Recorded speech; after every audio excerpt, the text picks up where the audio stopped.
एक बड़ा आज ही हॉट है तो पुराना ही, लेकिन संजीव बालियान ने पश्चिम उत्तर प्रदेश को अलग राज्य की बात कही है। आप क्या कहेंगे इस बारे में? इस सरकार का एक अनुभव लोगों ने ले लिया जी। जुमले बोलना, बात रखना, कहना बहुत आसान है, तो सस्ती बातों के लिए सरकार जानी जाती है। जी जी। ये भी उनकी एक सस्ती बात है। कौन रोक रहा है इनको करने से? सरकार इन्हीं की है, बहुमत है। तो आज ये चाहते हैं तो कर सकते हैं, कुछ भी करते तो नहीं है, बोलते हैं। और ये वकील जानते हैं, वकीलों ने जब इनकी पहली बार सरकार आई थी, इनके जितने बीजेपी के जितने प्रत्याशी थे वकीलों के बीच में वो गए जी। और उन्होंने बेंच की बात को कहा कि हमारा एक प्राथमिकता होगी और इसी मुद्दे को लेकर आप हमारा समर्थन कीजिए, सरकार बनते ही हम काम कर देंगे। और आज भी वकील जानते हैं हड़ताल चलती है जी।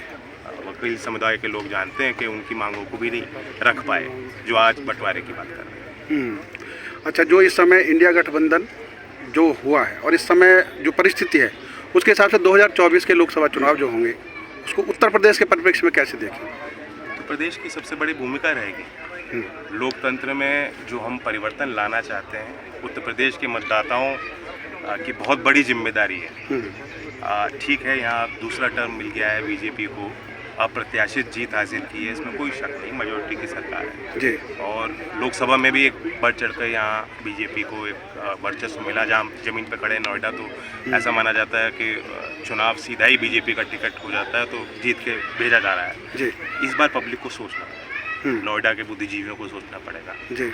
जो सरकार ने वादे किए थे कहाँ पूरे हो पाए। एक भी स्मार्ट शहर नहीं बना है। जो संस्थाएं समाज को आगे ले जाएंगी शिक्षा के क्षेत्र में, स्वास्थ्य के क्षेत्रों में, आप बताइए यहाँ पश्चिमी उत्तर प्रदेश में कौन सा निर्माण हुआ है? किस किसान की आय दुगनी हुई है? अग्निवीर जैसी योजनाओं को क्यों ये सरकार लाई है? हमारे किस देश से रिश्ते बेहतर हुए हैं? 5वीं हम अपने अर्थव्यवस्था को मानते हैं कि दुनिया में 5वें नंबर पे आ गए और 3रे नंबर पर जाना है, लेकिन हम किसी को पेंशन नहीं देना चाहते। ओपीएस को लेकर आपने देखा कि हज़ारों लोग देश के राजधानी में जमे हुए हैं। क्यों? तो ये सारी चीज़ें, ये इश्यूज़ को हम लोग इंडिया के गठबंधन के पार्टियां जितनी भी हैं, हमने बहुत विस्तार से चर्चाएं की हैं और आपस में कोई मतभेद नहीं।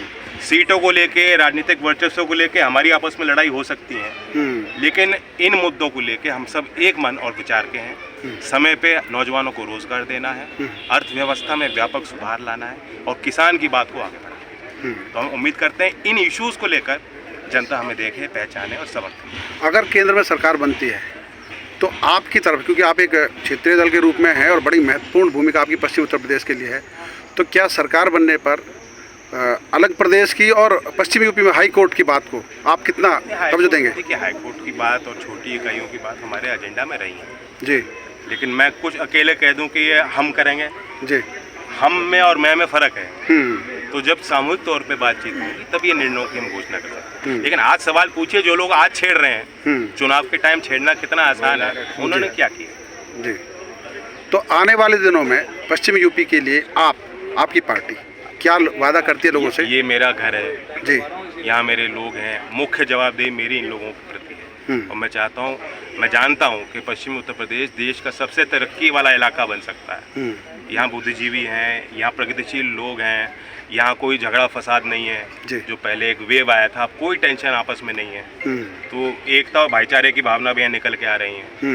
कोशिशें की जाती हैं, नूह में जो कोशिश की गई, यहाँ कहीं कोई तनाव नहीं हुआ। तो ये प्रमाणित करता है कि लोग अब प्रोग्रेसिव सोच को, सकारात्मक सोच को बढ़ाना चाहते हैं। मैं इसलिए अपील करता हूँ, उम्मीद करता हूँ और मैं यही वादा करूँगा कि पश्चिमी उत्तर प्रदेश को हम प्राथमिकता देंगे। जो इनका हक है, जो यहाँ इस क्षेत्र के का एक विजन है, उसे आगे बढ़ाएंगे। अच्छा, जैसे किसानों का आंदोलन पिछले साल हुआ था, भूमि अधिग्रहण की जो नीति है, क्या वो कारगर तरीके से लागू हो पा रही है या उसमें कहीं अभी आपको लगता है कि इसमें कुछ सुधार किया? नोएडा एयरपोर्ट को लेकर भी हम जानते हैं कि गाँव के लोगों ने विरोध किया बहुत ही होशियारी के साथ। सरकारी तंत्र जिसमें अफसर भी शामिल होते हैं, उनके ऊपर दबाव होता है सरकार का और उनके ऊपर दबाव होता है रियल एस्टेट माफिया का।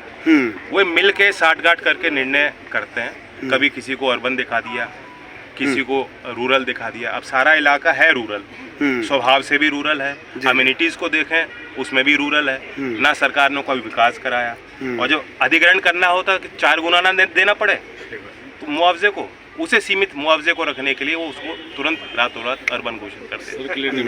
सर्कल रेट नहीं बढ़ता। सर्कल रेट नहीं बढ़ेगा तो वही संपत्ति की वैल्यू है आपकी। कोई किसान जाएगा तो उसकी संपत्ति की वैल्यू सर्कल रेट से नापी जाती है। तो हम चाहते हैं कि उसकी वैल्यू बढ़े, उसमें इन्वेस्टमेंट भी हो, उसको भी फायदा मिले उस इन्वेस्टमेंट का। तो ये सारी चीज़ें हैं, अभी भी बहुत कमियां हैं। भूमि अधिग्रहण का विषय ऐसा है जो मेरे दिल के बहुत करीब रहा।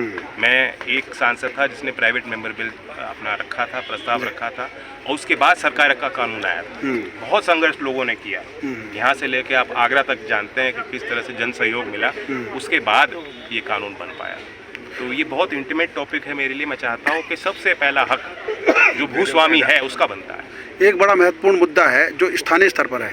यहाँ बहुत जिले में, गौतम बुद्ध नगर में पंचायतें समाप्त कर दी गई जी, और उनकी समानांतर कोई अधिकार नहीं दिए गए। गांवों की इकाइयाँ समाप्त कर दी गई, तो उन अधिकारों का क्या होगा? प्राधिकरण के कामकाज में जिस तरह की पारदर्शिता और जन भागीदारी होनी चाहिए नहीं, तो इस पे भी हमें सोचना पड़ेगा। जो इंडस्ट्रियल एक्ट हैं उसमें संशोधन करना पड़े तो हमारी सरकार बनेगी तो हम करेंगे, क्योंकि पंचायतों के स्वरूप के हट जाने के बाद गांव के लोगों के पास कोई तरीका नहीं है कि उनकी सुनवाई हो पाए। और जो उन्होंने एक्सपेक्ट किया था कि हम शहर का हिस्सा बनेंगे, औद्योगिक क्षेत्र का हिस्सा बनेंगे, हमें यहाँ नौकरियाँ मिलेंगी, यहाँ स्थानीय लोगों को रोजगार को लेकर भी अभी लाले पड़ेगा। तो ये सारे विषय हैं, इन्हें दरकिनार नहीं किया जा सकता। ये जमीनी मुद्दे हैं और लोकदल इन मुद्दों को लेकर सक्रिय रहेगा। noida khabar.com से बातचीत के लिए धन्यवाद आपका।